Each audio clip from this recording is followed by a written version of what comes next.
Taking a little longer than usual. There we go. Good morning, good morning, good morning. We are here. We are live views from the 22, live on the scene. It is views and views week 3. And as you can see, we got Mr. Fantasy. The Hey, My brother Myron Jenkins. It is fantastic to be back on this platform with you, my brother. It has been a minute. hey, man. I've been doing undisclosed things that I cannot confirm or deny, but I am back. I am back. Moving forward, I will not speak on anything that doesn't need to be spoke about. We gonna keep it straight Oh my God. about what we need to keep it and move that way. That's how we gonna do. Hey. Germ so true. Tell them what to do. Yeah, let me share the links real quick. Well, good morning, good brothers. How y'all doing? Why? Uh, you know, Why it look like you in Severance? what you mean? That all white background, man. It look like you in the Hey, Severance look, episode, bro. hey, I'm in heaven. Yeah. Hey man, look. I love it. It's been another crazy week. You know what I'm saying? We back to the GM life, so it's been another crazy week, but we here, man. I feel good. I woke up this morning with no alarm. You know what I'm saying? Haven't had breakfast or anything like that. Probably gonna save it for football, but I feel good. And y'all know what it is, man. Views and dues, man. Let's do this. We draped up and germed out. I like And so that. I woke up with the a little down south flavor this morning. Let's just do this, man. I love it. I love it. MJ, Um, man, as yeah, always, brother, seeing you here is always gonna be making fun because we never know what you might say that might spark something. So Listen, it's always great to have you around, bro. I don't know what I'm going to say. I have no clue. You know, the creative genius part of this is My work name when I used to actually have a job, my work name they used to call me Balashi, and that was oh, Swahili for meaning for no apparent reason. So Balashi might come out a few times, but it's just it's a part of what I am. I actually like the name Balashi. I'm probably gonna create a business called Balashi now. yeah, that's a great name. Yeah, and That's a it great means name. what I am for no apparent reason. Like just yeah. Um, I'm trying to find a so lot too, so I could look into these comments and show. yeah, There you go. There we are. Okay, I found it. yes, yes, yes. Now I'm locked in. One thing I've done a lot better this year, and obviously that's because my time is more mine until my family needs me to prepare for a cookout for 100 people. But one thing I've realized is preparation is key to everything we do because I woke up late, woke up with things to do, and this is my first time getting to the desk, and I'm looking at my notes, and I'm like, oh, we ready to rock, baby. The game plan is here. Usually, I'll spend like the first half an hour before we jump on, you know, scrambling and putting things together. We ready to rock. And as far as you, MJ, as like I tell people, when you have a key to the house, My God. when you got the opener to the garage, there's no welcome back. It's welcome home. So we appreciate you being live for the people to see you today. Yes, sir. Um, Ham might jump on at some point, but Ham's had it. Ham, shout out to Johnny Radio. Johnny Radio is making Ham more social. So shout out to Johnny Right. Radio on that, Right? Ham bruh. is out here. Like, Daytime and nighttime Ham. hey, Ham is our A&R right now. Yeah, I love it. I love it. I love it. I love it. All right. proof of finding talent.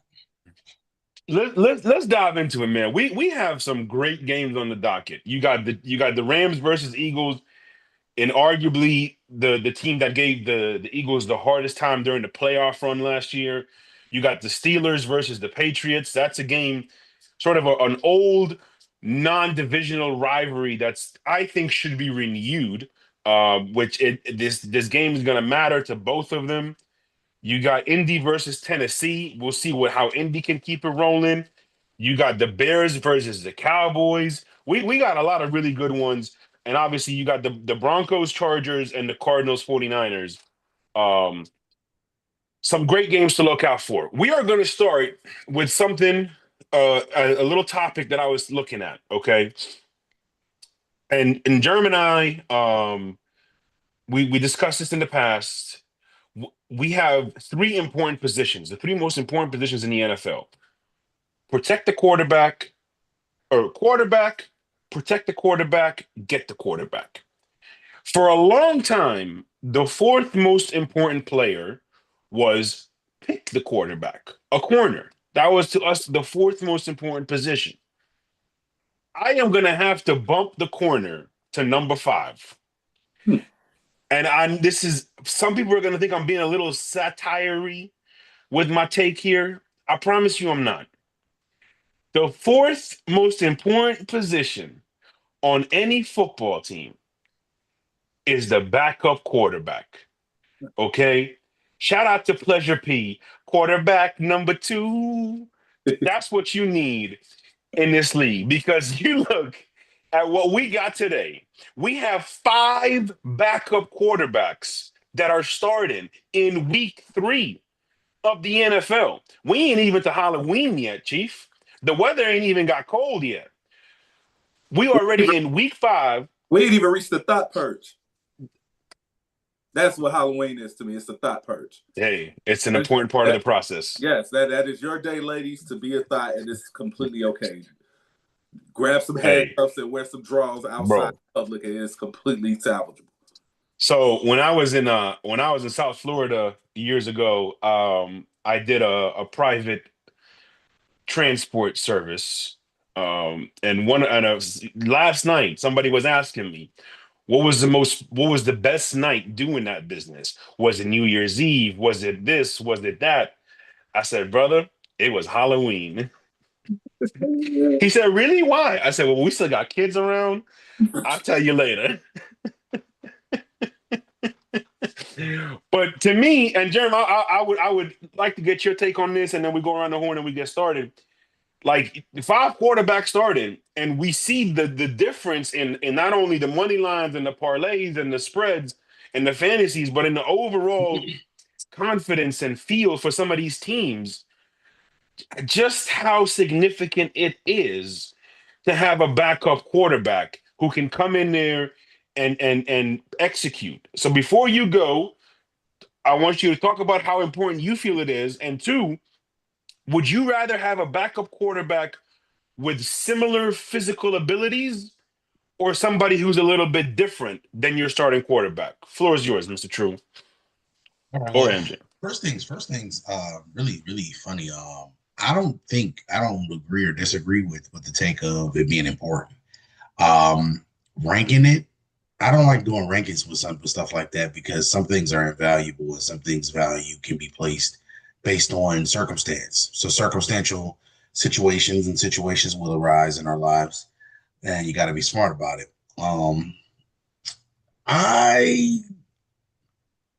4 is kind of hot, though. I hear you. That's what I said. You gotta think about it this particular way. A backup quarterback, if he's good, that's another player that's going to command another 3 or 4% at least of the cap. And how many backup quarterbacks do we have in the league now that we can actually say, you know what, he's worth $15 million a year just to have on the backup. $15 million a year is two offensive linemen or 2 defensive linemen. It's just so much stuff because we're so strapped with cash and about cash that it makes it hard for you really to do it. So what I would always suggest, coming from me, I would always suggest just drafting a guy who's similar to the mold of what you want out of your number one guy. And I would always have that guy doing first team reps every week. Why not? Mm-hmm. Why are we not preparing and seeing what we have? Again, Big Shot talks about it all the time with the rookie contracts. Rookie contracts are not allowing us to see guys for 4 or 5 years. Before it was 5 or 6 years. So you got 4 years now really to figure this out. So 4 years to figure out if a dude is about this or he's not. I think that's enough time for us to know that if this guy's a good backup quarterback, it also gives you what? A trading piece. Because now you have the best tape to have, ladies and gentlemen. For all those who don't know, is practice tape. Practice tape is more valuable than film that you see week to week sometimes. And the reason why they say that is because that's actually what we're gonna do. These are the walkthroughs. These are the things that we're studying, that we're practicing. This is part of the preparation. That is the most important part of your preparation is the practice, because the practices are sometimes harder than some of the games are. Yes. So, True. shout out to all professional athletes across all stages. You know what I'm saying? So, I will tell you, I think a backup quarterback can be important, but I think you got to draft them. Okay. I think you gotta draft them and you have to develop them. These Yeah. veteran guys, they're cool, but they start to ask for too much money. And most of the time, they're a completely different contrast to the quarterback that you have. That's your number one. If you want, let's look at, for example, the Green Bay Packers situation with Malik Willis. Malik Mhm. Willis is a totally different passer than what Jordan Love is. So you Completely. can't put him in the same offense and expect to get the same results. You can't even run the same plays. You got to Nope. run different. You have to run a total different offense, and you have to really cater to his ability to run. So then you go to a team like Baltimore. Baltimore brings in Cooper Rush. Why do you think Cooper Rush struggled? Because that offense isn't made for a quarterback like Cooper Rush. But he played better in Dallas for a reason. More Air Coryell, more down the field throws, things like that. Baltimore isn't that type of offense. It's more of a timing offense. More of a timing, play action. Let's get the ball in the flats. Let's run the ball. Let's be patient and take the big plays when we can get Yeah. them. I just think overall, when it comes down to it, like it's just about knowing KYP, know your personnel, know what you Yeah. want to do, and then we go from there. And again, you're gonna ask me this question today, and we're gonna elaborate further on this because I'm Yes. gonna show y'all today while we draped up and germed out is I'm gonna teach you mother how to skull. Bell Scope. How to skull. How spell it? SKO.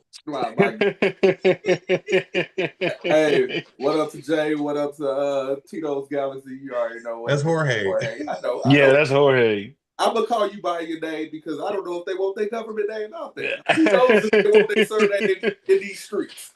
Hey, so no, we'll call you by the name you got on your YouTube. Hey, MJ. Yes, MJ, I am here in the flesh. The last time Jorge was like, Tito's Galaxy equals Jorge. I was like, yo, what? I like it. You gotta remember Jorge's name on Facebook until we started doing the scene was none of your biz. I love that it. was literally his Facebook name, none of your biz. So and then also, Germ, I caught the Usher line situations will arise in our lives. I caught that. That's okay. MJ, your thoughts on this whole thing? This is the way I will approach it. We have now reached to the point where the supply is more than the demand. What's old is new now. If you go back to the 80s and 90s, even though it wasn't a lot of throwing going on, every team had their guy. But in which every team had their guy, when that guy was getting older, they drafted their second quarterback, as to what Jerm was talking about. And that quarterback knew they were going to come in and they were going to sit and learn for at least 3 seasons. Yeah. It was. And the irony of all of that is, what team has the most successful quarterback transitional play in the NFL? Green Bay. Yep. What is their blueprint? The exact same blueprint we just described. Mm-hmm. So it's like, it's really simple to say, well, this guy could do this, that, or the other. It's very hard to process how fast the NFL game is nowadays. Yes. The edge guys are running sub 4.4s. The edge guys. For real. The guys up in the middle are squatting 600, 700 pounds. Your line, probably you have 2.5 seconds to make a decision while throwing to most likely 4 people, maybe 5 if you do, you know what I'm saying, if your offense is like that, into 8 covering. 7 covering. The numbers are already not against you. So yeah, and sometimes it is 8, bro. Yeah, sometimes it is 8. They only said 3 and drop 8. Absolutely. So what you got to understand is how on God's great earth you're going to expect a 22-year-old coming out of college to be able to do that at a highest clip, unless they got every piece they need around them. In which it's only like you count on one hand how many teams got every piece a quarterback needs to be successful. Yes. So I just think that we need to look more into being a little bit more patient, but we also have to accept the fact that, like you said, how many backups there that can play right now? Giants got 2. This is true. On their roster. This is true. Guys that can hold a fort down that are not this is true. playing. But let's take this to a cultural thing real quick too, Mo. And you're gonna like this. So we got a thing that we have called stability, right? That word. Look at Pittsburgh's organization, how many coaches they've had in existence. But it's about making a decision and sticking with your decision. Yep. Look at Green Bay, how they do with their quarterbacks. We're talking about, you went from Brett Favre to Aaron Rodgers to now Jordan Love. Yeah. And we're not talking about you guys investing crazy capital. Remember, Brett Favre was a second-round pick for the Atlanta Falcons, and they traded for him. So we're talking about that situation where it was a guy with higher draft capital, shout out Les, and everything like that. But with that, you then went and drafted a quarterback in the later round of 1. He sat for 2-3 years, and then he ends up winning the Super Bowl within his first 3 years, ironically on a rookie deal. Now Jordan Love is in a situation where he's primed to be able to do the same thing this year. Let's go one more step further. Let's go to the Oilers or Tennessee. Running backs. You've had Earl Campbell. You've had Eddie George. You've had Chris Johnson. You've had Derrick Henry. That is a stretch of running backs over the course of a time where it's like, bro, these are workhorse guys. And all of them had, ironically, in the history of this game, those are all guys in the top 15 ever rushing performances, ever. 2,000-yard performers as well in there. You got a couple. Derrick Henry's a part of one. CJ2K. Bro, Earl got 1980 something. Yeah. He'd have had it. He would have had it. He should have had it. Yeah. I'm with you. Look at the word is stability. So it's about drafting. The Dallas Cowboys for a long time, it was offensive linemen. Yeah. So stability is what this is about. Yes. Stability in your front office and your scouting department is where it all starts. And if you don't have those things, then it's just not going to work, Chief. And that's the reason why the rich get richer, the poor get poorer. It's the same conversation we have in every sport, bro. I'll just throw in another one in there in terms of philosophy and stability at certain positions. The Vikings with the receivers. Carter. Pittsburgh with the receivers too. Yeah. Oh my God. Well, Pittsburgh. I said this for a long time. Pittsburgh is known for steal, catch up, and producing wide receivers. My Lord, have mercy. Yeah. But the crazy part about Pittsburgh is all of them, after they left Pittsburgh, with the exception of a couple, like Antonio Brown went off the rails, sure, but he won a Super Bowl first. Yeah. Juju Smith-Schuster is probably the only one who has maintained a consistent career after leaving the Pittsburgh Steelers, ironically. Because Mike Wallace, Antonio Holmes, you name them. Like Emmanuel Sanders did too. Last time I saw Mike Wallace was standing on the sideline in The Dark Knight Rises next to Pouncey. That's the last time I saw Mike Wallace. Wow. Slow down there. Slow down. You think darkness is your ally? Victory has defeated. Yo, I knew you was coming with it. I knew that you was. That's such a bar. Victory has defeated you. That's such a bar. Bro, Bane and Thanos to me. Bane and Thanos to me are some of the greatest villains speakers we've ever had. Because when he was talking, he was just speaking facts. Bro. It wasn't nothing they said that was false. I was like, hey, Oh my yo, that's god. crazy what he just said right there. You know what? Villains are just misunderstood. Shout out to my exes. Let's get going. We got some games to get to, man. We got some games to get to. We got some. Yeah, that's Fantasy. right. That's right. So we're gonna go through these games, and it just we like to let y'all know what we're gonna do. That's how good our offense is. We telling y'all what we're gonna do, and y'all still ain't gonna stop it. It's like a tush push. Although we stay within formation and within the boundaries. Anyways, Yeah.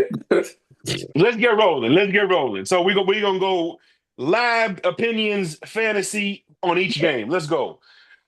First game on the docket, we got the Raiders versus the Washington Commanders. Raiders are 3.5 road underdogs. 44.5 is the spread. And obviously the big news, Marcus Mariota is starting today. To me, and something I'm going to be talking about this throughout the entire season, Jaden Daniels has to learn to protect himself. He just has to. He is way too good as a quarterback to be A, taking unnecessary hits, and B, not protecting himself. And I think the Commanders, I think this is their way of protecting Jaden from Jaden. What I Yeah. mean is, if this was a different organization, the Dolphins, for example, I think they would have put him out there. I think Jaden Daniels is healthy enough to play today. But because of the risk of re injury, because of the way he plays, I think they are holding him back today. And I applaud the Commanders, Dan Quinn, Josh Harris, for their decision to hold him back today. I think the Commanders have enough where they can handle this Raiders football team. I really do. I love this defense. They're going to get better throughout the season. And I think with Debo and Jeremy's cousin and Terry McLaurin and Ertz, I think they have enough there where they can keep this. It's going to be a close game, but I Yeah. think they have enough to get it done. On the flip side for the Raiders, I think everybody needs to slow down on the Ashton Genty criticism. I think he's gonna remember Derrick Henry didn't play till like week 6 in his rookie year. So I think there need to slow down a little bit on just wanting these rookies to flash and burst onto the scene. And if they don't, then they're a bust. This it's not the way life works in general. Long story short, I'm going with the Commanders to win this game off of the strength of their run game, off of the strength of their ability of their receivers to do things with the ball after the catch, and off of the strength of their defense. I'm going with the Commanders. Betting wise, MJ, I'm the 3.5 is teasing me, but I'm staying away with it. Please do so. Please. Yes. All right. So, looking at this game from a fantasy standpoint, I'm staying away from everybody, to be honest with you.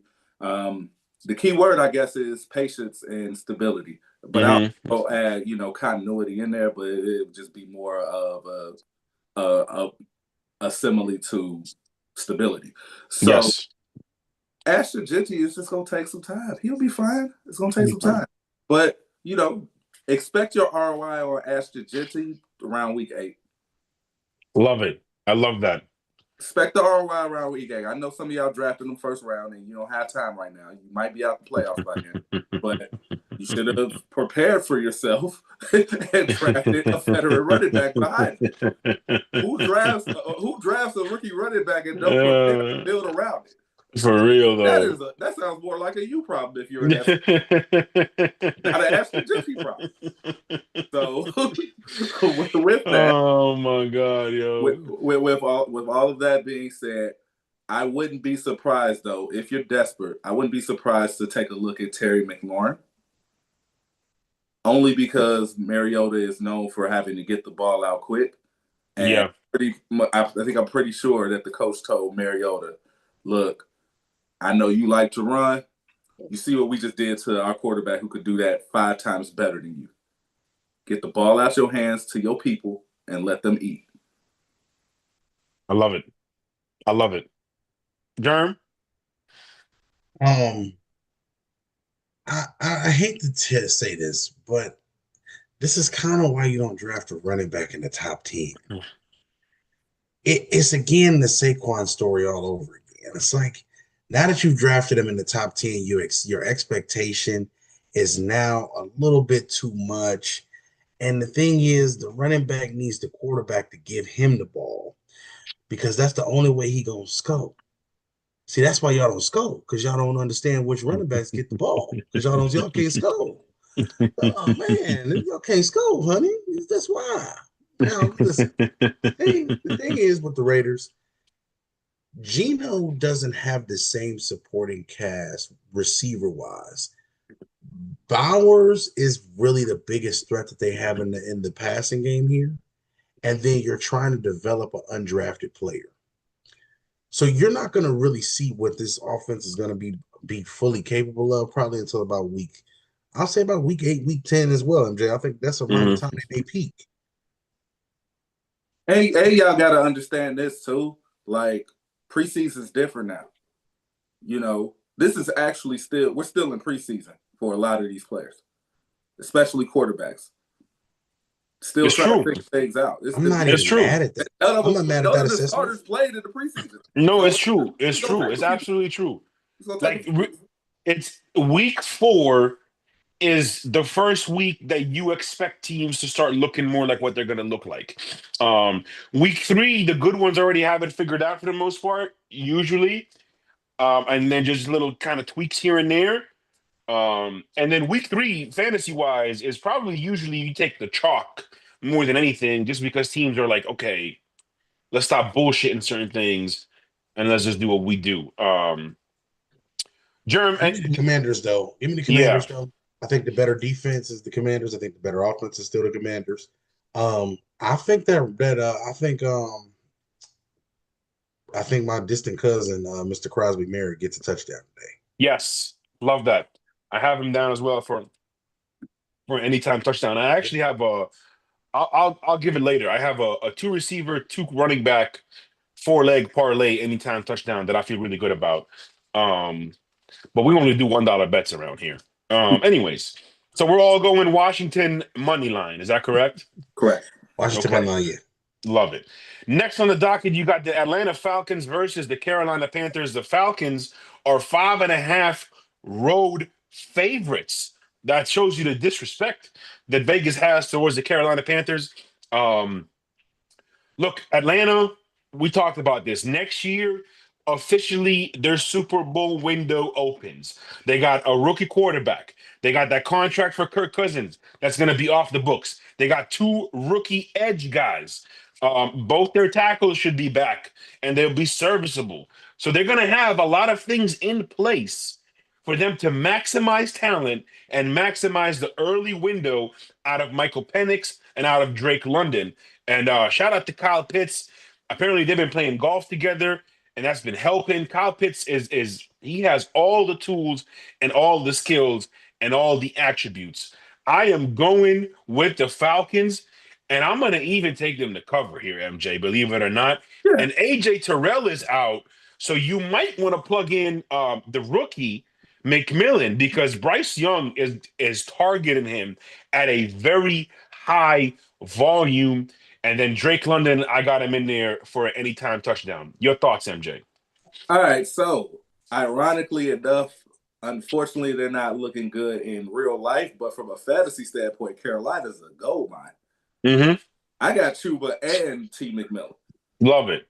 Now, T. McMillan has been safely on my bench, mainly because the whole rookie thing, I started Omarion Hampton, and I got slapped on my wrist for that. I'm 0-2 right now with a very deep team because I started him, but it's my fault.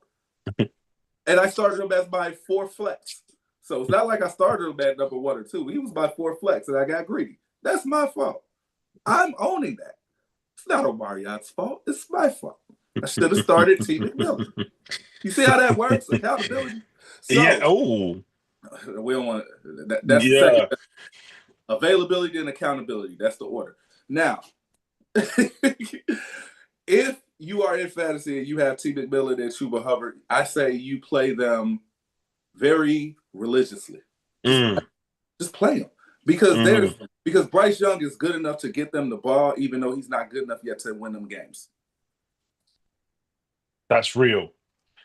That's real. They're going to always be behind, pause, mm-hmm. which means they have to be able to throw it he likes throwing it out to the backfield of Chuba Hubbard because of the same thing we talked about. He's in year 3, and he's going against a sub 4.4 line. He has to get rid of the ball. So he has a 6'4" guy he can throw it to where he can just throw it up there and he's going to come down with it, and T. McMillan. And he has a check down guy who could be able to get some yak for him and make him look better than what he is in Chuba Hubbard. Those are, it's just like in Moneyball. Just understand, this is just one question you got to ask. Do they get the ball? Don't complicate this. I agree. Do they get the ball? Totally agree. Targets is what you want to target. Simple as that. Simple as that. Are you going money line or are you going anybody to cover here? You know what? I have a policy, especially before week 5. I don't touch division games. I hear you. Not before week 5. I hear you. 5. I don't have enough information. I'm leaving. Got you. Y'all want to bet on that? Y'all be my guest. I'm leaving. Love it. Germ? I'm not mad at y'all for that, but I think the Falcons cover this today.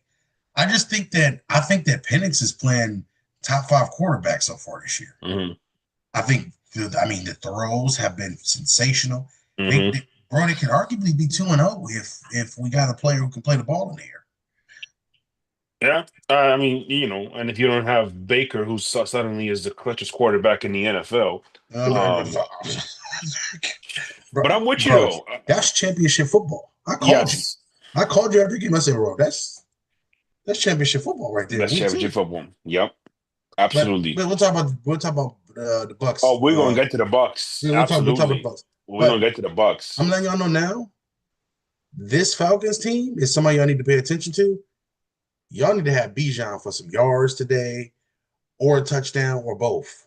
It's just right now he's cooking. He's on fire right now.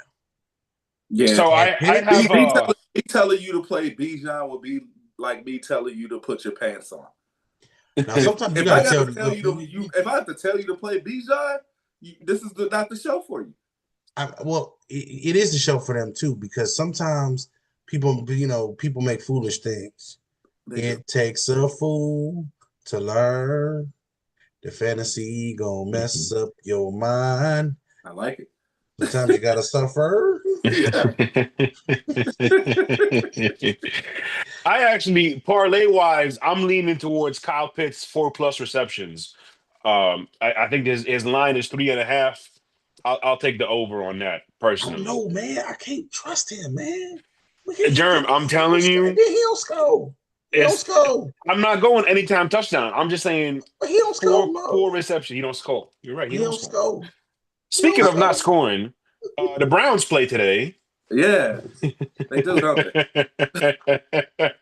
And I got to deliver. I need y'all to help me out with it. Let's hear it. Hit me with it. Nah, just real quick. Jordan Love or Drake May? What y'all thinking? Drake May today. I got Drake May starting. Oh my God. Drake May today. I know it's tough. Can I be honest, bro? This is a decision that is so hard because it's so much. I got a couple things for the Browns today. Okay. Bro, I just don't think. I think this is a bad game for both of them. I really do. Give me that 5. What up, man? How you feeling? Give me J Love today because I think he gotta get the MVP thing. Even though on fantasy I'm starting Michael Penix today. Listen, nobody wins with a family feuds. Oh. Y'all not helping right now. Oh my God! trying to get these dudes with no stripes to be official. Hey, so that 5 also threw it in Jordan Love or Bo Nix. I'm gonna go Jordan Love with that one because I actually dropped Bo Nix because he has a gunslinger mentality, and my team is actually too deep to have guys takers. That's for me though. If you have a team that you are relying on extremely incredible quarterback play, and you're willing with to the Chargers today too, possibly a low game, then go Bo Nix. But I like to do the safe route. I will say the safe route and go Jordan Love. Yes. The reason why I like Jordan Love is because he has every piece that he needs. Matthew Gordon, they're rookie. Golden. I'm sorry, Matthew Golden.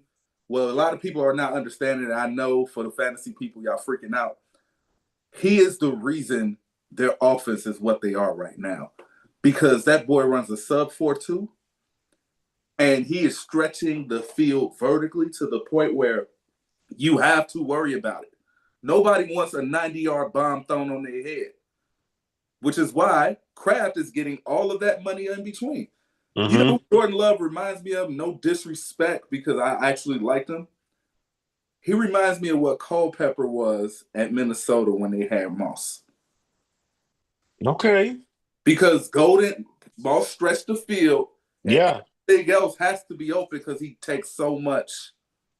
He takes so much attention. So yeah. If your field can stretch vertical like that, now you got to cover every blade of grass widthwise and lengthwise.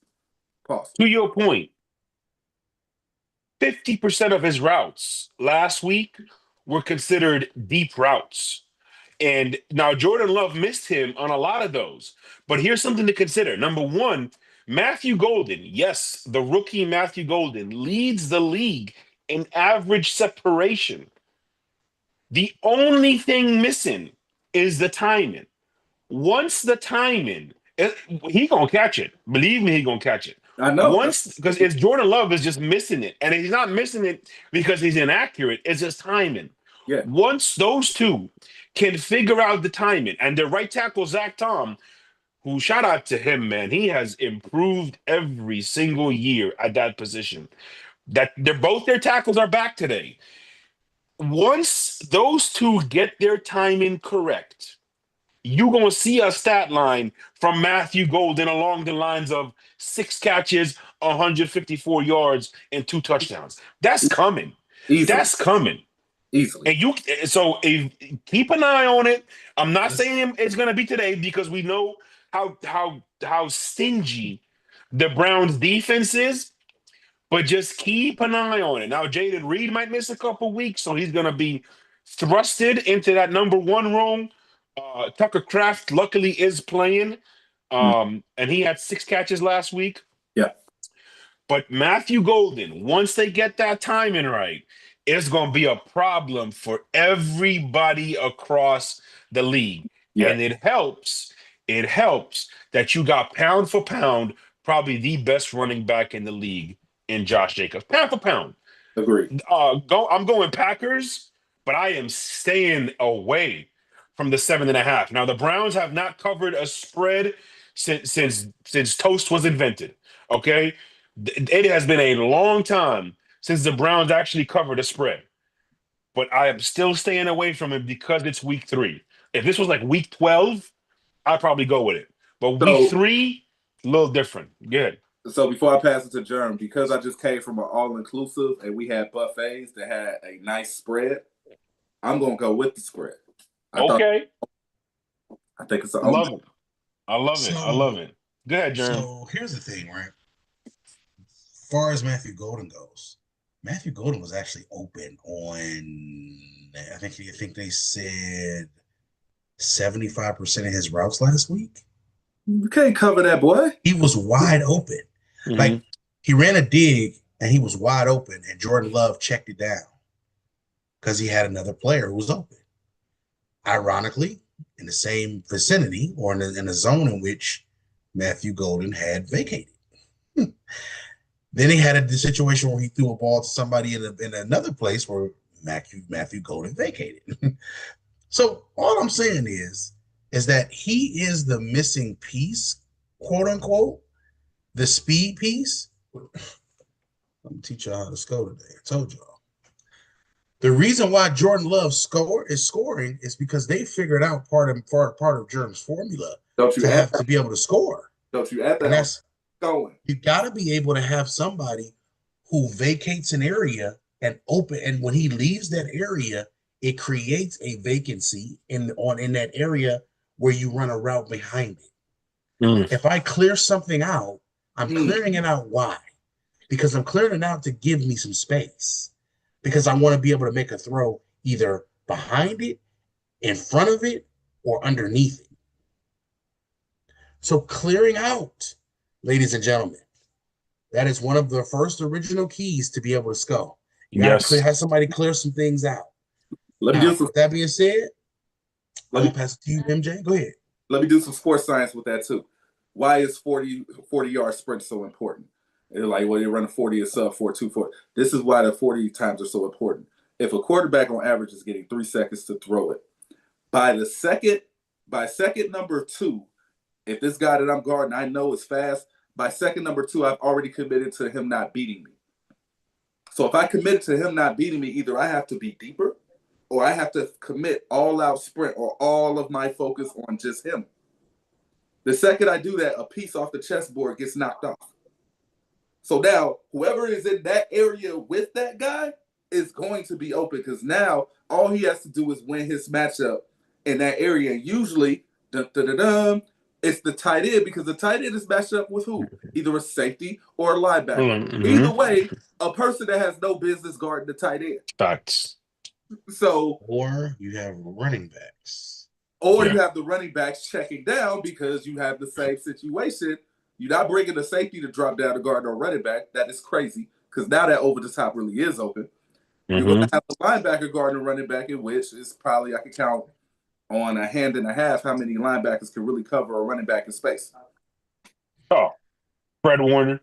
Right. Like, it's not big. But yeah, let's say you want to play nickel, you want to play diamond, we'll play quarter and try to get a DB to match up with these guys. Okay, I'm going to check in and just run the ball now. facts. But remember, Facts. speed doesn't take one player.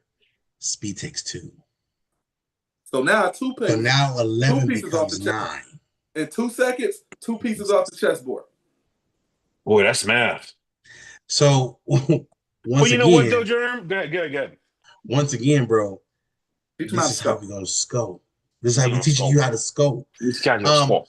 But with that being said, the Browns defense, just to give them some kudos, all yours. I really want to talk about that. All yours, bro. First of all, this year's draft class, the rookie linebacker Carson Swininger, whatever his name is, to go along with Mason Graham, their first round pick, which we sat here and said on this platform that might be the most scary situation to put that type of player with Myles Garrett. Oh, and quietly he has been dominant on the inside.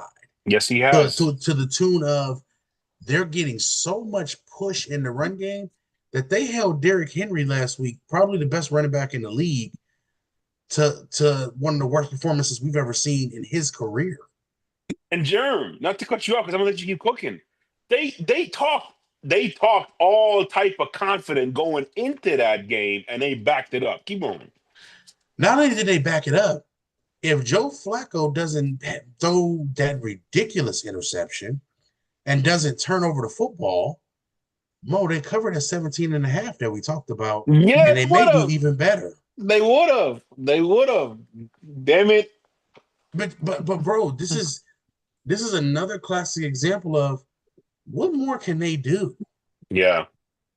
Did you see the catches of some of these receivers on what the DBs being attached to them? Like, bro, what are you doing with that? Mm-hmm.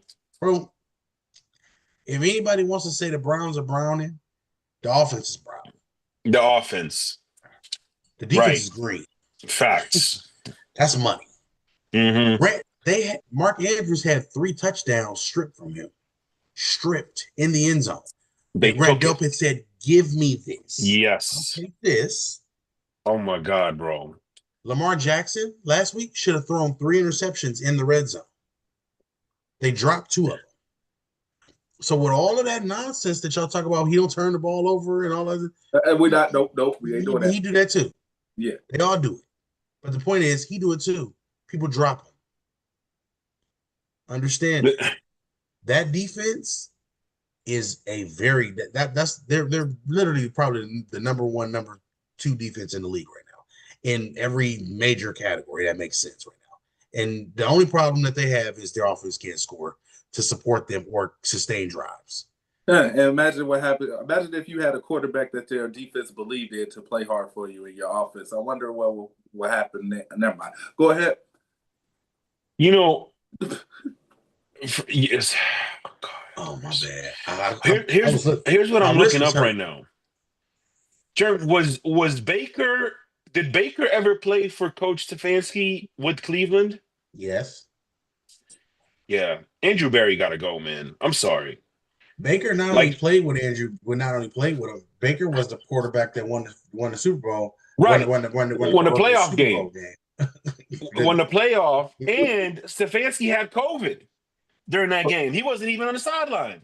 So this is what's gonna happen. I'm gonna tell you what's about to happen. They're gonna play Dylan Gabriel around week 9 and 10. Then they're gonna play Shedeur Sanders around week 15. I'm just telling y'all what's gonna happen. Yeah, at some point, both guys got to play. To me, I said this last week. Just put him in now. What's the point? Like we thought Joe Flacco was gonna have a little bit of magic in him. You see through the first 2 weeks, it's not there. So what's the point? Who Get thought both of that? them in there and see what happens. He can't score. Oh, ASMR Germ has returned. Oh boy, He can't score. hey, he can't score. I mean, Can't score. am I lying? No, Tell me you're I'm not. lying. You're not at all. You're not at all. You're So not at if the all. quarterback can't score, he gotta go. Yep. If quarterback we don't need you no more. Something on the Commanders. Chris Paul is going to be the left guard now, and Andrew Wiley is going to be the right guard. I know for some people it's going to be like, "Oh, who cares?" That's a minor tweak that could cause a big difference. Just keep an eye on that. All right, next game. So we got 2 games of the week coming up Oh, by here. the way, I'm picking the Packers. By the way, Okay, got you. I'm picking the Packers. I'm Shame saying on me Michael for was, not even asking. I just assumed. no.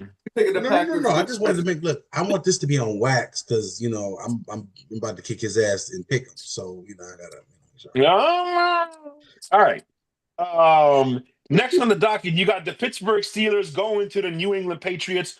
Over under is 44.5. Mike Tomlin is 3-10 versus New England, but Mike Vrabel is 0-3 versus the Pittsburgh Steelers. One positive for the Patriots: they lead the league in sacks through the first 2 weeks of the season.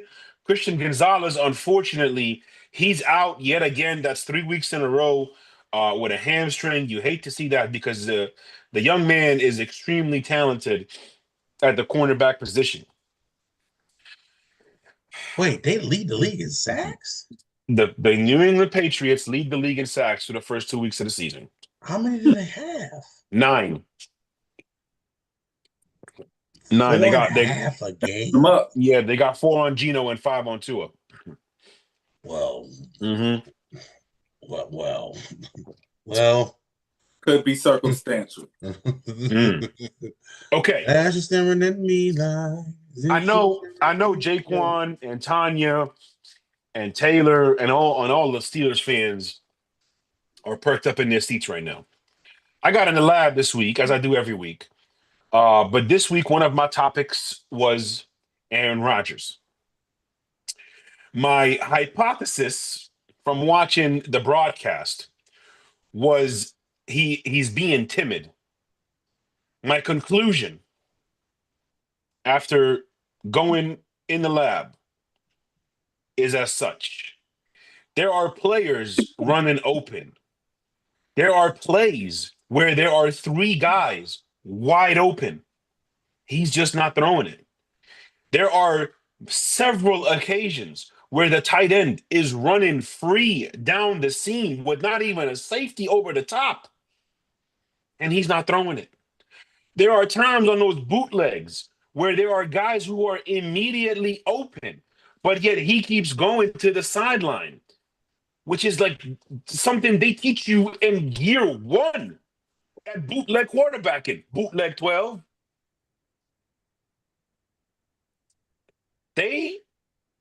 There are so many issues with this offense. The good news is it's such a quick fix.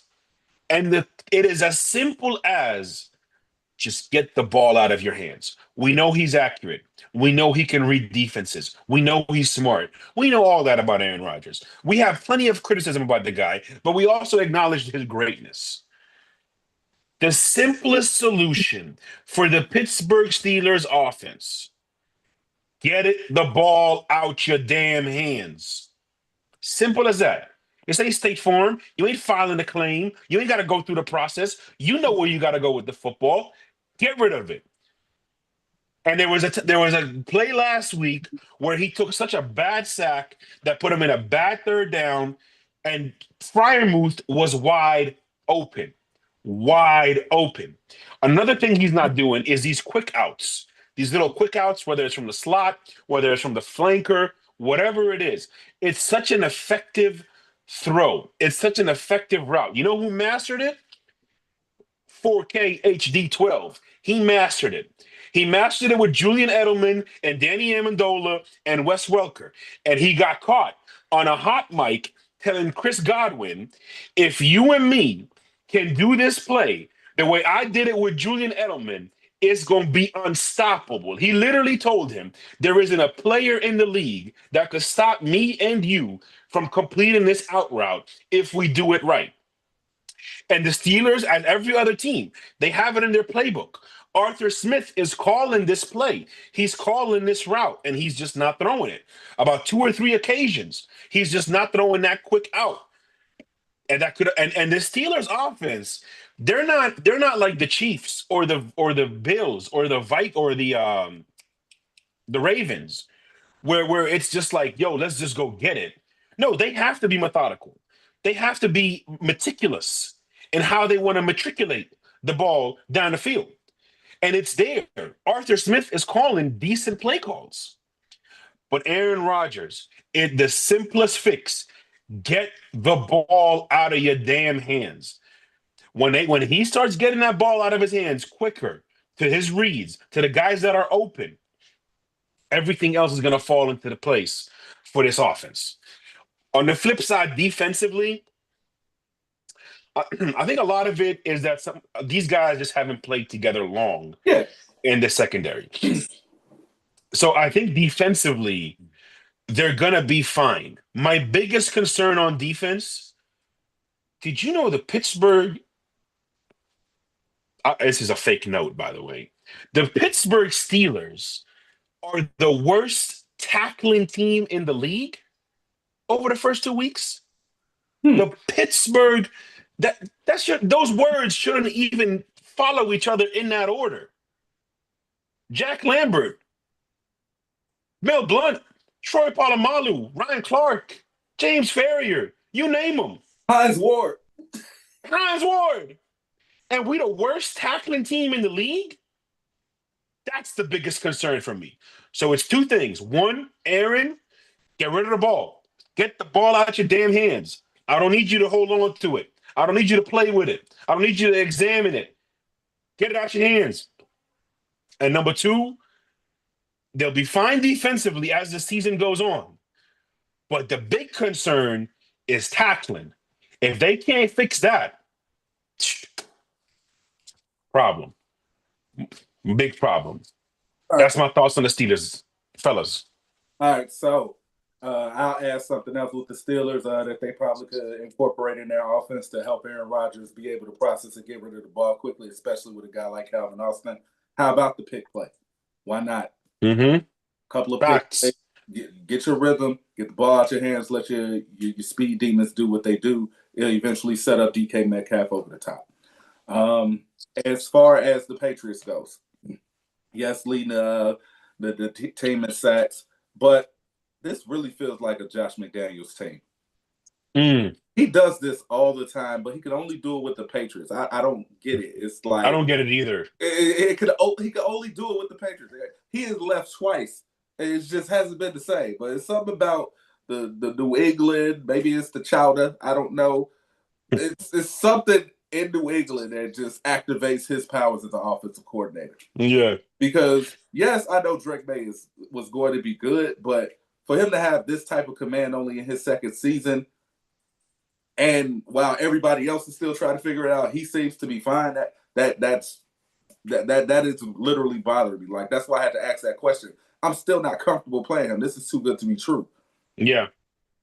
But needless to say, he's managing the game. He takes off. He knows when to slide. Other Jaden. He trusts his skill positions. Yes. Boot is looking good. I think that Henry is going to be involved more, especially in this game. This is going to probably be a Hunter Henry game. Yeah. And I think Drake May, Germ and I kind of spoke about this in the offseason. Like, we saw the next step coming for Drake May. It was just a matter of whether he was going to do it and whether the offense and McDaniels were going to be able to bring it out of him. The kid has all the tools. He just got to keep putting it together. And I'll leave the Drake May dive for later on in the week, later on in the season, because I do have a preliminary lab study on him. Nice. But that's enough lab for one session from myself. Germ. I just tell y'all every time I turn around, every time I get confirmation of something I've already explained. And I just be trying to tell y'all the truth, and y'all be letting listen to me. You know, it's Germ's so true for a reason. Because I try to be true to the game. But I told y'all Aaron Rodgers been missing players, been missing wide open routes for a long time. Oh, This is a yeah. consistent thing, bro. It's Oh, just yeah. consistent. And it's more along the lines because of arrogance. It's not anything other than arrogance. At first I said he can't be seeing these players, but then now it's just borderline arrogance. I want to throw where I want to throw the ball. And that's Yeah. not how this works. No. You're not willing to do, Imagine Dragon got a song and they say, whatever it takes. You got to do whatever it takes to win in this league. And you wonder why you lost that game the way that you did. You wouldn't have been in that position if you wouldn't have been in that position where that special teams blunder would have even been like that to you and put you out of reach for that game, had you taken care of the ball when you had it. Dude. I mean, bro, it wasn't that they were stopping them. It was not about them being stopped. It was about you just not making the right decisions. There's two plays. One, like I said, Freiermuth was running wide open down the seam. He took the sack. Next couple of drives, he had Calvin Austin. First of all, it was a mesh concept with a mesh spot. So a mesh spot is you got two guys running the mesh, and then you got the tight end usually, or whoever the inside receiver. But in this situation, it was a tight end. He runs to the middle of the field and he sits. That's the spot. Metcalf came open immediately. Calvin Austin, when he came underneath Metcalf, became open. And then Freiermuth, when he sat down, was wide open. There was three guys right in front of him, wide open. All right? You ain't Celine Dion. It was right in front of me. See the damn throw, see the players, see the field, get rid of the ball. Get the ball out your damn hands, Rodgers. Sorry. No, it's fine because forgive me. That's my passion talking. I love it. No, it's fine, but it's just more along the lines of like great athletes when they're known for certain things. They're usually the last one in the room to realize it's no longer that, and you have to adjust. That's a good point. That's a great point because he is no longer that athlete. That's a phenomenal point, MJ. He is no longer that athlete, and he realized that on the third and whatever scramble that he was trying to get to the sideline. Like, bro, and he was like, "Oh no, this ain't happening. Like, come on, just tackle me softly, please." Yeah. So, yeah. that man folded like a card table. Oh my God, yo! Like I said, like at some point you have to walk into your maturation. Yes, I love it. You can't. No, I ain't gonna even do that. But, I hear you. Go ahead, Jerm. I just don't understand the player, bro. It's starting to become one of them situations where you're the reason you are the reason why you have not been as successful as you could have been in this league. That's a fact. And it is not about any coach or any coordinator, bro. It's about you. Oh. So with that being said, I don't know if I want to pick the Steelers because of that, but I feel like the Steelers should be able to win today. I feel like the Steelers should be able to take care of business, and they should be able to make this a fairly, fairly easy game for themselves if they do the right things. And we're going to get off of this, but I have one question, and I think this is the biggest problem with Views from the 22, The Scene, and 94 Feet of Life. This is a problem that we have, and I'm about to address it right now. And be honest, do you think the majority of people on the planet will rather have 400 yards throwing their way or 200 yards and get a win? 400 yards their way. Exactly. Give me not us. Hey, but no, I know not us. That's the problem. Not us. That is the Not problem. us. We keep trying to explain to them, yo, if you just get 249 yards a game with this team and complete 70% of the passes, give the ball to the guys and let them eat for you, this team will be undefeated. But how many people want to do that? Yeah. Good point. You can't even go to LA Fitness without somebody trying to record the game and score 8 of the 12 points. That is a lot. And you expecting this man who is multiple time MVP oh my God to say, I'm going to dial it back? No. Hey, that's the part we have to understand. As messed up as this sounds, nobody wants to win if it's going to sacrifice their stats for real. True. Listen, so true. Listen, coming from a guy in the 2K community, I just want y'all to know that is the most diabolical community I've ever seen in my life. Now they've made the game so everybody can shoot like Steph Curry. Yes. So everybody wants to shoot. It is so annoying. Everybody thinks that they're Steph Curry now. Yes. And then these people can buy Zens. And the Zens allow them to make every shot. Mm-hmm. It's so annoying. And I just would like y'all to know. Oh my God, yo. Y'all don't want to win. Y'all just want to shine. And if you want to shine, that's fine. But not on my time. What a line. Shout out to everybody in the comment section, yo. They saying Celine Dion reference in week 3 is crazy. And then somebody's yo, first of all, if y'all do this, we fighting on the spot. Wow. Discount double checkout is like diabolical, bro. Dog. Yo. And how do you sleep at night? If y'all put me on a damn boat with Aaron Rodgers with this King of the World Titanic, me and y'all gonna fight on the spot. On the spot, we fighting. I'm just letting y'all know right now. Okay? That is a bar germ. Couple more things to throw at you for this game. The Steelers allowed 395 yards to the Sam Darnold-led Seahawks offense. And then Breece Hall and Kenneth Walker, like they didn't have great games in weeks 1 and weeks 2 versus the other opponents, but they ran through that Steelers defense. I think this game matters more to Pittsburgh personally, because if they start off 1-2, I'm gonna tell you this right now, they're gonna be protesting up and down the Fort Pitt Tunnel. I promise you that.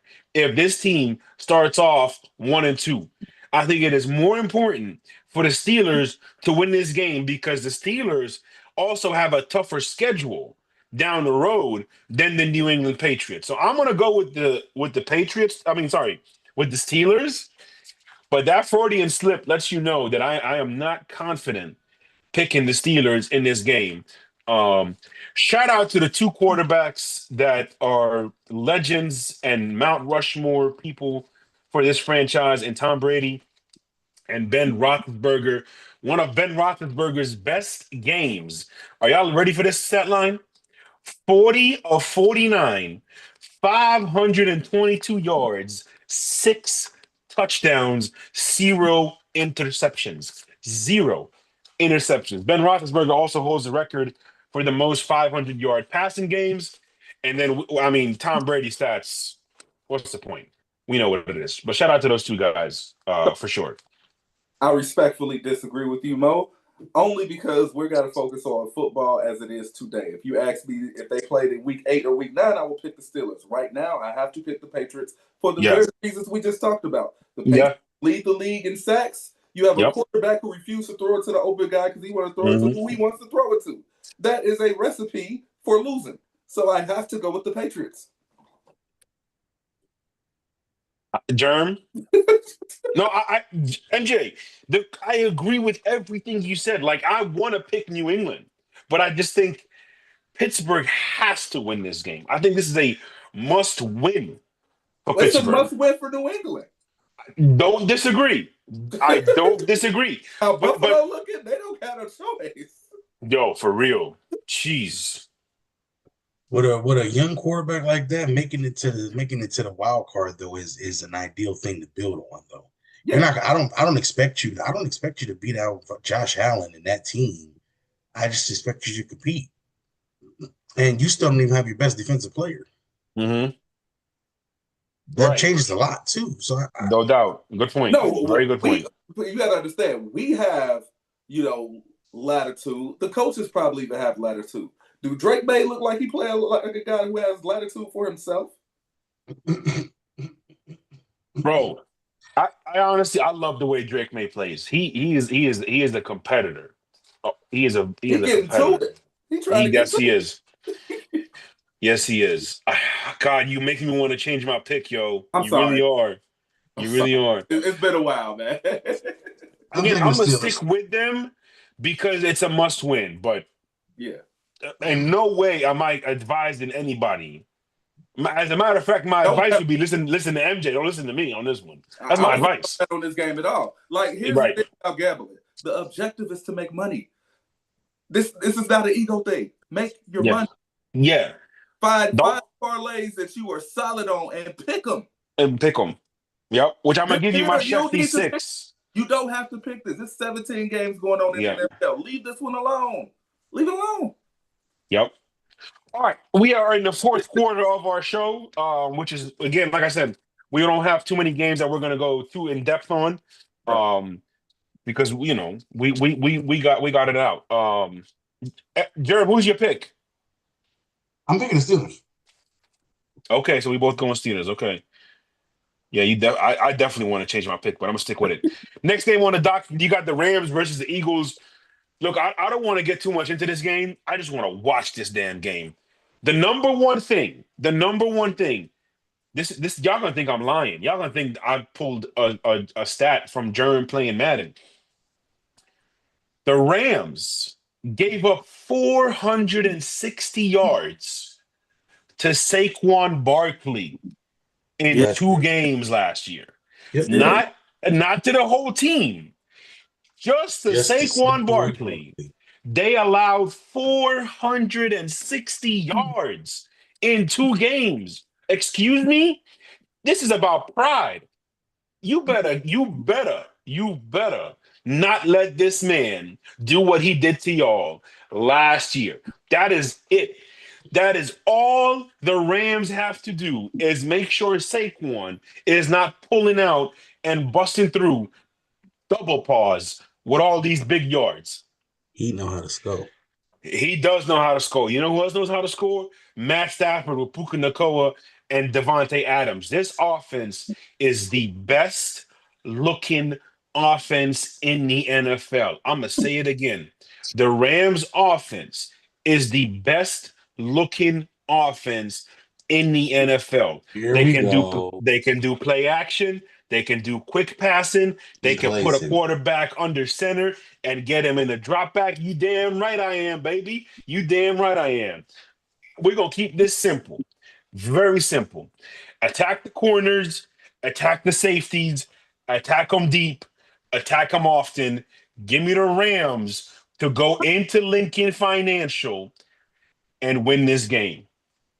Go ahead, fellas. So, ironically enough, I'm playing against Saquon Barkley during my 0-2 start. So that's perfect timing. This is perfect timing. Once again, there's nothing to a boss. What's going to happen is going to happen. I leave it to the fate of the gods. Amen. But as I say this, I look at certain teams and I ask myself, based on how they win and versus how they lose, when are they due for, a break to go their way or a break not to go their way? The way Philadelphia has been winning, they can't possibly keep this up. They can't. They can't. You're right. It's almost like you just won a championship and you're winning basically because of you know how to close out games, but you're just not playing good football. That's how I feel about the Philadelphia Eagles right now. They're not playing the same level of football that they were playing last season, which is fine. I love the fact that they were trying to fight the whole where we're going into this next year with a different mentality or whatever. Maybe that's the problem. Y'all are putting so much pressure on yourself to be better than what you were last year. You're just not dealing with what's in front of you and just being who you are. Maybe that's the problem. Neither here nor there. I just can't keep betting on a team that's winning the way they're winning. At some point, you got to be able to throw the ball to your wide receivers, for Christ's sake. And I think it's important to note, Jalen is capable. They just got to start doing it. And it's on him as well now. It's on him as well. Like, he's not putting the ball in harm's way. I get that. But at some point, like you said, they can't keep doing it this way. It's just not going to work. No, it's not. It's just going to take one team to figure out, how to keep them away from tush-push area. And now you're going to have to play football. And the less reps you have of playing football, the harder it's going to be to play football. To play football. Facts. So, with all that being said, I'm going to agree with you. I think this is the game where it catches up to them. The Rams may not stop them, but the Rams is going to score enough to keep pressure on them to have to keep making plays. And all it takes is a couple of holding penalties, a couple of, illegal formations. Now you got to make that third 13th throw. Mm-hmm. You got to make that third 11th throw. And Jared Verse coming. Yes, he is. So is Young. He don't wait. He's going. Yes, they are. He's going to get to you. Now you can scramble, because you're good, but I just don't keep thinking that they could just keep pulling wins out this way. It's hard again, this is another game I will stay away from. Because they might pull the game out. Here's what I want to say, right? I think the key here is this. The key is in the trenches in this matchup. And I just think at the end of the day, the way Philly can dominate at the line of scrimmage, it doesn't matter. It doesn't matter who you are. What matters is our plan. Yeah. So at the end of the day, I'm going to turn around and I'm going to get a ball to 26, and I'm going to make y'all stop it consistently. Yeah. We're talking about a situation where this offensive line can wear you down in a game. Yeah. There's no reason why they're not handling their business today. I think the Rams are a really good team. Me and Mo had a really little we were talking about this before the season started. And I said, Philly is the one team that I just feel like the Rams cannot beat right now. And it's really because they have the creme de la creme when it comes to the beef on both sides of the ball. Wagyu. And we talking about guys who are consistently in the backfield. Guys are consistently getting TFLs. Guys that are consistently batting the ball down. They're doing everything. No doubt. No doubt. Who you taking, Jerm? You got Philly. You know I got the Philly. I know you do. I just wanted to make sure. Okay. You picked the Rams, right? You picked the Rams? I did. I sure did. Sure did. Listen, if you want to just give it, I sure did. Well, you ahead right now, so you want to just deal with it, though. Next game on the docket, and then after we're gonna start to go a little rapid fire. You got the Indianapolis Colts versus the Tennessee Titans. Colts are -4.5 road favorites. The Tennessee Titans. You go on TikTok, you go on Instagram, you see it. 15 of 24 of their third down attempts are 3rd and 10 or longer. They are 2 of 15 on those third downs. On the flip side, Cam Ward, they are 4 of 7 converting third and medium plus. The Titans right now lead the league in penalties, and that's their problem. They lead the league in penalties, and they're constantly behind the sticks. Cam Ward is very good. The Titans are not. My favorite thing about Cam Ward, he's got elite ball placement, and he's got tremendous quarterback IQ. Love watching this kid. I cannot wait till the pieces around him are there for him to truly highlight all of his talents. The Colts, are they for real or are they not? I'm gonna tell you something. They are. They are. They are because of three things. One, beef. They got prime beef. Two, defense. And their defense is not even fully healthy yet. They have a really good, really fast, really versatile defense. And number three, why do we call it football, Germ? Because your feet are the most important part of the game. Somebody done fix Daniel Jones's feet. When you are not a talented arm thrower, your feet become exponentially more important. Somebody has fixed Daniel Jones's feet. The placement of them, the width of them, the way they are in sync with his hips as the ball is released. Somebody has fixed it. And I cannot help but think of a wise man who once crossed up somebody so bad in LA Fitness that they got injured. This wise man once said that with these young quarterbacks, it takes 5 to 7 years until they come into their own. And it is possible that the adopted son of the Manning family is coming into his own. It's possible. Your thoughts, MJ? God. All right. First and foremost, what the hell is going on with the state of Indiana in sports? Bro, facts. Good point. Good point. Good College point. football, Notre Dame, college basketball, Purdue, the NBA, Indiana Pacers, now the Colts in football. What is going on? The WNBA? WNBA, like what is going on? So I don't know. Maybe they got an Illuminati set up there. I missed. I should have went to the meeting. Neither here nor there. You nailed it on the head with the Manning family. Look, he's had a relationship with the Manning family back when he was at Duke. Mm-hmm. If you really think him getting traded to the Colts and now having elite footwork, and Peyton Manning had absolutely nothing to do with this. I got some swampland to sell you in Kansas.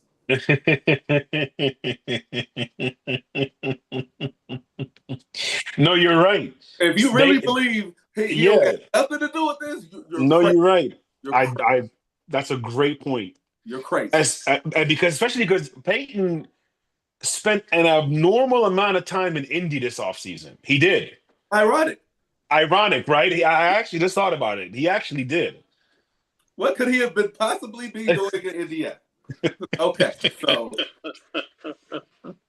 with all of that being stated, this is simple math.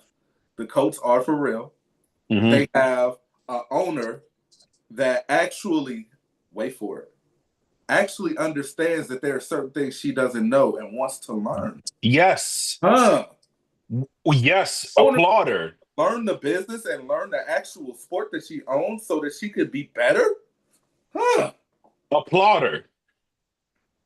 Maybe, just maybe, she is ushering in a new way of how you should do business. As opposed to just coming in and just thinking you know everything when you know damn sure you know nothing. Old or new. Dog. Facts. I wish all of the prosperity coming to Indianapolis because of these very reasons. I agree. I wish all of it because she is just doing it the right way. The organization is now doing it the right way. You know, rest in peace to, the former owner who did not do it the right way, but it's not to talk about his grave. He just didn't do it the right way. But we have somebody that's getting it right. And that's all from views from the 22. If I could speak on our behalf, that's all. We just want you to just take pride in this level to shoot for excellence because this is what it's about. This is the best sport in the world.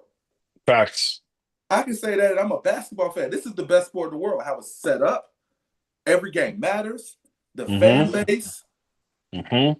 This is the best sport in the world for entertainment. Nobody, Hey, with the exception of the World Cup, which don't happen every year, nobody tunes into any sport event more than the Super Bowl. other than the World Cup, obviously. No, but that happens Yeah, like it don't happen. right, right. It's Super Bowl true. happens That's a every year. great point. That's a Super Bowl great happens point. every year. That's a great point. And That's a great every year, point. everybody locked in. So that's so true. Speaking of, Okay, so well, we I got the Colts winning for those reasons. I'll give it back to you. I'm sorry. love it, love it. I definitely took the Colts as well. Germ, I may as well take the Colts as well. I don't have no faith in the other team at this point. I damn. Fair enough. Ooh. They can't do what? They can't score. Definitely can't sell. All right, let's go Coach, rapid please fire, stop baby. You got the Jets versus the Buccaneers. Over under is 44.5, 6.5 points for the Jets. I don't really care. The Buccaneers are that team. Shout out to Tyrod Taylor, who is starting today. I'm gonna put him in one of my parlays for 20 plus rushing yards. Godwin and Wirfs are out, but they will be back possibly next week. Wirfs more likely than Godwin for next week. Ibuka, he's got a groin. He's expected to play. I am taking the Buccaneers to cover the 6.5 points. Give me the Bucks, Germ. I'm taking the Bucks as well. I just think that that's the most complete football team in the NFL right now, and I just don't see very many teams being able to beat the Bucks moving forward. Hey, MJ. I got the Bucks. Jets, please keep Bucky Irving out the end zone. I just don't need it for my fantasy team. Well, Rashad White is getting more touches now, and he will as the season progresses. So keep that in mind as well. Might work out for you. Cool. You got the Bengals versus the Vikings. Jake Browning versus. Oh wait, Carson Wentz plays football today? No, no, I love it. no. Oh wait, his The left backup tackle Christian Darrisaw is back. Oh no. Brother, give me the Minnesota Vikings off of 2 touchdown passes by Carson Wentz, 100 yards receiving for Justin Jefferson. Oh yeah, give me 50 plus yards rushing for Jordan Mason. Give me the Minnesota Vikings led by who? Carson Wentz. Wentz in a lifetime, baby. Wentz in a lifetime. I love it. MJ. But play both receivers from LSU because if the backup quarterback, if you learn anything about being a backup quarterback, you want to keep your job, you throw it to the number one guy a lot. Make him like Facts. you. The more you make him like you, the more you stay. So Facts. I can see a 30-plus point game for both sides. I got it ending on a field goal with the Vikings because they're going to have the ball last at home. Give me the Vikings. I'm going Bengals. Oh, really? Give me the Bengals. Okay. All right. You keeping me in the game, Drew. Yeah. So, Josh, yeah, you're right. The Champions League is ridiculous in viewership, but again, like the Super Bowl is only in America. Like that's the thing about the NFL. Like the fact that they can keep up on an economic level with a global game is something in itself. All right, next on the docket, you got the Houston Texans versus the Jacksonville Jaguars. The Texans are the underdogs in this one. Listen, they're struggling on third down. They're struggling in the red area a little bit.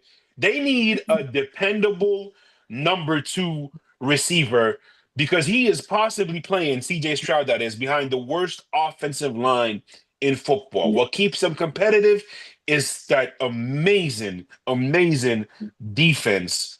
And then Jacksonville, bro, they got pieces. They got pieces up and down this roster. I just don't like the quarterback. I don't think the quarterback is consistent enough. Give me the Texans to win and get on the board. Give me the Texans today, Germ. I just don't think that there's any reason why the Texans lose today. If you lose today, what is you go to 0-3? Yep. 0-3 with that roster means now we're gonna be calling for DeMarco's job. Because you know how this goes in this league. You start off 0-3 at certain types of coaches, and then you don't score. You went to a non-scoring team at that. They're not gonna score much today either. Yeah.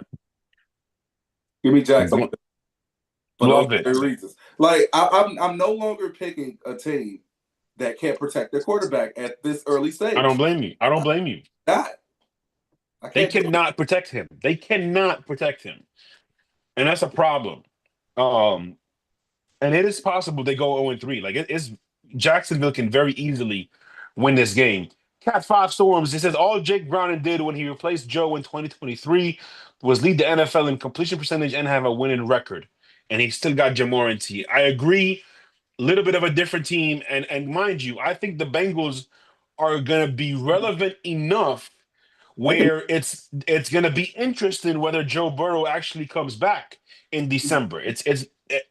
I'm not throwing the Bengals season away by No, any means. that's No, but I think the Vikings offense is going to look significantly better than it had been the first 2 weeks.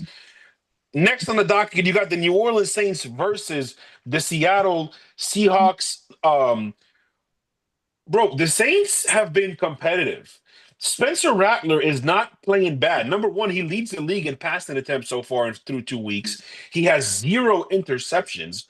His players, his receivers, Johnson, Olave, they've had some very, very bad drops, including touchdown drops. So the Saints are a little better than we thought.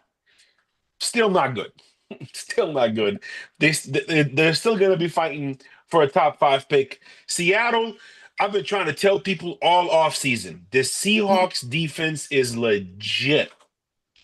At home versus Spencer Rattler on the road in a hostile environment, I think he's going to look a lot different as a quarterback in Seattle versus in the dome in New Orleans. Give me the Seahawks 7.5. I'm taking the Seahawks to cover. MJ, give me the Seahawks. Give me Jawan Johnson with an anytime touchdown.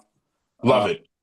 Also, I would also take Kenneth Walker as a breakout game, mainly because Zach Charbonnet is injured. So he has no competition in that backfield right now. They have to give him the ball. So anybody who drafted him, this is where you get to get a little bit of your money for now. Christian Kirk is officially active for the first time all year for the Houston Texans. That's a big one. Next, Germ. Germ. I'm sorry, Germ. we froze for a second. You good. You good. You good. So, with everything being said, what is the biggest thing for this particular bunch, in your opinion, Mo, to be successful? What defense do they need to play? Just play. I would just play straight up. You mean against the Seahawks defense or the Saints defense? The Seahawks defense. Bro, I would just play straight up match pattern and go to work. So, with that being said, Seattle has all the pieces to be able to make this really, really an easy week for them. To be 2-1. Be 2-1, stay true to the game, be where you need to be. Let's just make it simple. But I'm picking Seattle today. Denver versus the Chargers. This is a game of the week special as well.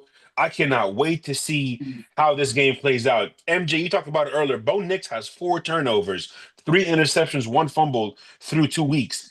That cannot happen. I expect the Chargers to come out today on the offensive side. They're going to attack the linebackers of the Broncos. They're going to attack the safeties of the Broncos. They're going to go with some outside zone runs that there's space available for them. The Chargers are possibly. I'm going to do my power ranking October 1st.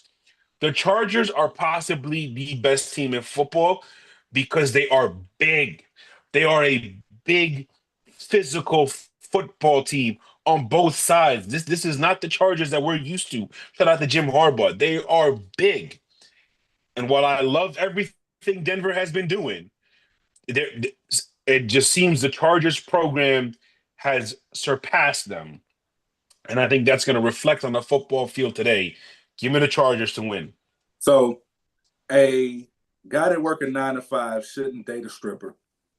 A church girl shouldn't date a football player. And a really good defense should not have a gunslinger as a quarterback. For that reason, Bro, Great, great analogy. I love that. My God. Germ. Look at the Chargers, man. Yes, sir. Next on the docket, you got the Arizona Cardinals versus the San Francisco 49ers. Mac Jones. Remember this, fellas. When the 49ers traded up to number 3, they wanted Kyle Shanahan wanted to draft Mac Jones.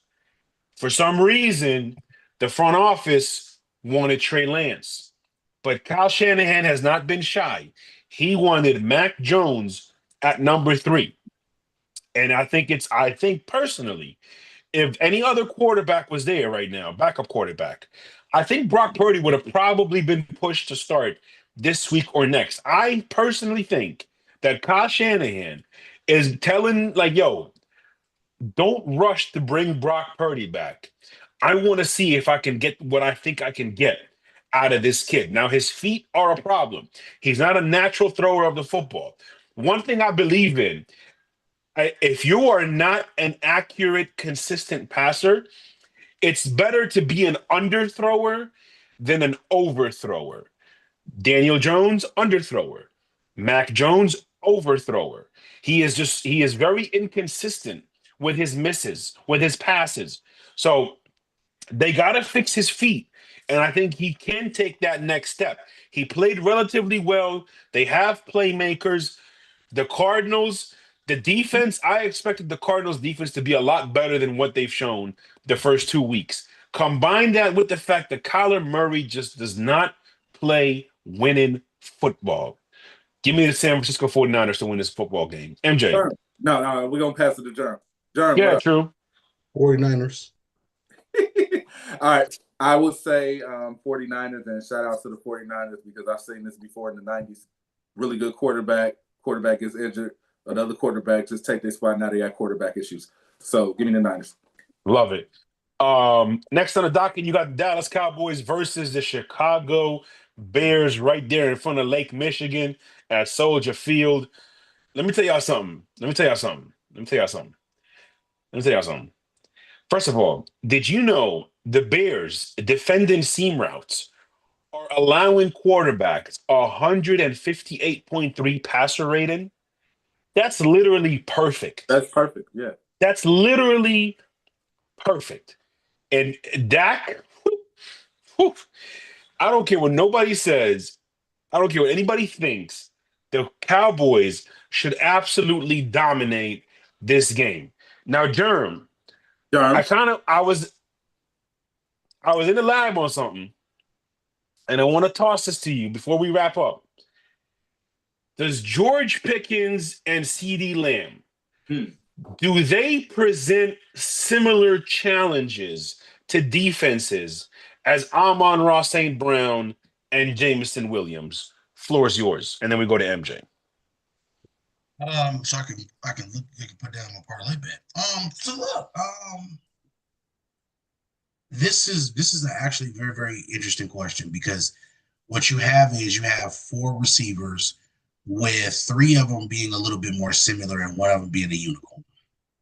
Jameson Williams is the unicorn out of the bunch. Why do I say that? Because he happens to be faster than all of them. He actually is, I think he's the tallest one out of them too, at 6'2" and some change. Followed by Pickens and then Lamb, if I'm not mistaken. And Amon-Ra is about 5'10". Mm-hmm. The best pure route runner out of the bunch is Amon-Ra. Yes. The fastest player is Jameson. Jameson actually runs great routes as well because he went to a school by the name of Alabama that produces receivers that run great routes. But before he went to Alabama, he was a receiver at Ohio State too. So he played at 2 schools that are prominent at sending out great wide receiver, prospects.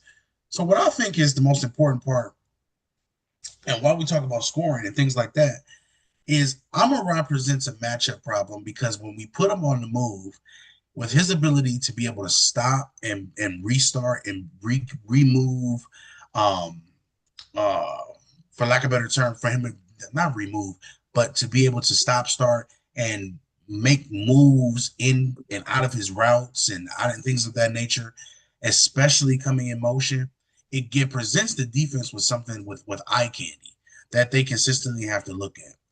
But then you have another human being that happens to be one of the faster human beings in the world that Mm-hmm. can straight line speed beat you, but now he runs comeback routes.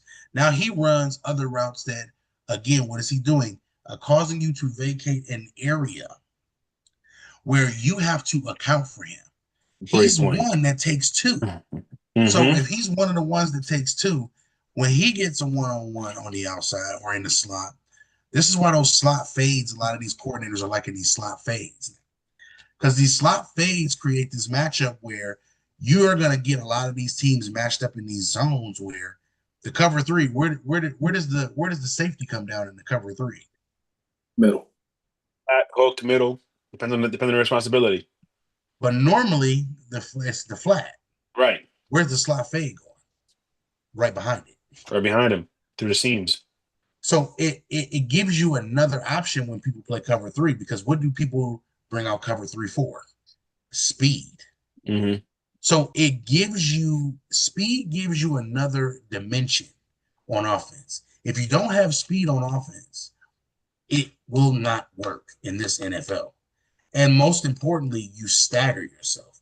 Now, where CeeDee Lamb and Pickens are, those two receivers, they're kind of similar. But the thing is, George Pickens is a dominant, stronger X. Why do I say dominant, stronger? Meaning, if you're not going to jam George Pickens the same way you're going to jam CeeDee Lamb. But CeeDee Lamb, after the catch, is where he's better than George Pickens. Significantly. George Pickens is so good at tracking the ball, and this is why we talk about tracking the football. Because if he tracks the football, he's going to catch it 9 out of 10 times. He's going to lay his body on the line. CeeDee Lamb, on the other end, may not be as elite as him as tracking the ball, but he's better underneath in places where you can create separation. George Pickens is the worst of the bunch in creating separation.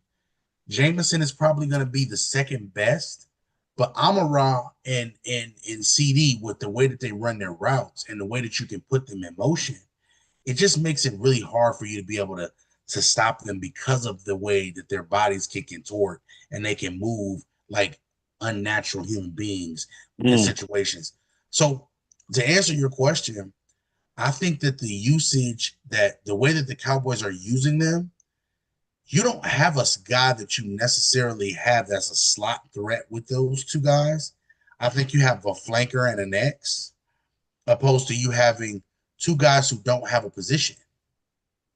I don't think Jameson is necessarily an X, but I think with his speed and with his size, he can play some X. So that gives you more flexibility on offense because you have a big guy who's fast, and big and fast normally equals mismatch, and then small and quick normally equals a mismatch. So I think the nod goes to those two. Love it. I think that's a great breakdown, and I would agree with you that, to me, the number one edge is definitely both Williams and Amon-Ra are great with the ball in their hands. MJ, any thoughts on this question? Now, Jarma summed it up and hit. He did. He did. I have nothing. He did. No, he did. Anyways, I'm taking Dallas. I'm taking them to win. Give me the Cowboys. Big Shot says their defense will not allow them to dominate. I don't disagree, but either way, I'm taking Dallas to win, and I am inclined to take the over of 50.5. MJ? I got Dallas winning, and we might see Tyson Badger get in the game in the fourth quarter. Ooh, geez. Germ? You know I'm taking the Cowboys. Yes, sir. All right. Stop. KC versus the Giants. Look, KC, the Chiefs are going to be fine. The world is not ending. The sky is not falling over. Kansas City with the damn points. They're going to beat the brakes off these people today. This is about to get emotional. This should be about 30 to 7, 30 to 14 type energy today. Let me tell you something. Mahomes is on a revenge today. Pick Not Pat only Mahomes that, in your $1 million lineups. And when you win, I want $1. I also think they're going to devour Russell Wilson. Like, I think the Chiefs defense is going to eat If there's today. anybody who can do it, it's gonna be Spags. If it's Oh anybody my who can do God. it, it's gonna be Spags, bro. Yeah. It's not like they're doing anything complex over there. I'm not even, and that's not even. Listen, shout out to your defense. Your defense is good too. Your defense is kind of nice. The You ain't seen Pat Mahomes defense, pissed off yet, though. right. Their defense is just matchup specific. That's what makes them so damn good. They don't have too many real tendencies other than we're gonna beat you. MJ, your thoughts on this game? The Giants are going to have to throw the ball a lot. I still say Malik Neighbors is a guy that you always play, despite No doubt. this, because the one thing I love about Malik Neighbors is he is very quarterback friendly, meaning you don't have to throw it in the perfect radius. When you give him a jump ball on two people, he knows how to locate the ball. He knows how to get it at the highest point. He knows how to stop and retrack it. And when you have that type of situation, this is the reason why he's leading the NFL in targets right now. And this is the reason why he's going to continue to get targets. And if they have any puncher's chance in hell, you're going to have to throw it to Malik Neighbors about 18 times. Yeah. All right, we're going to get out of here. Great show, fellas. My last thoughts is I got a little parlay. If y'all play it and y'all bet, I want a little bit of money. First off, we're going to start off with a 4-4-4 special. Give me Troy Franklin, Tyler Warren, and Kyle Pitts, 4+ receptions. I'm taking Matt Stafford over the 1.5 touchdown. I'm taking Carson Wentz over the half touchdown. I'm taking Tyrod Taylor, 20+ rushing yards. And then I would put Justin Jefferson for at least 80 yards. That's my little parlay for today. Germ, closing thoughts before we go? Hey, this should be a good week to hit a parlay. Yes, so make sure that you guys put in the anytime touchdown bet. I'm gonna give you a couple names to make sure you pay attention for. I think that you might like this matchup with the Vikings and the Bengals today. I think Jamar and Justin going against each other. You're probably going to get a touchdown from both of them. Also, that Raiders matchup. Go on and give me Genty for a touchdown today, and then go ahead and give me give me my distant cousin, Mr. Crosby Merritt, for a touchdown as well. There's 4 anytime touchdowns odds. I don't know what the odds are off the top of my head because I didn't put it together fully on the app yet, but I think that'll be a nice little $150 to put in your pocket. Love it. MJ? Like I said, I'll double down on Carolina again. If we're going to do anytime touchdowns, let's do Bijan Robinson, Chuba Hubbard. Let's go 4+ receptions for T. McMillan and Malik Neighbors.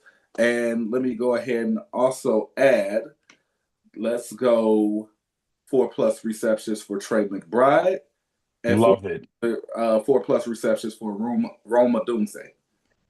So your 4-4-4 special is T-Mac, T. McBride, and Roma Dunze.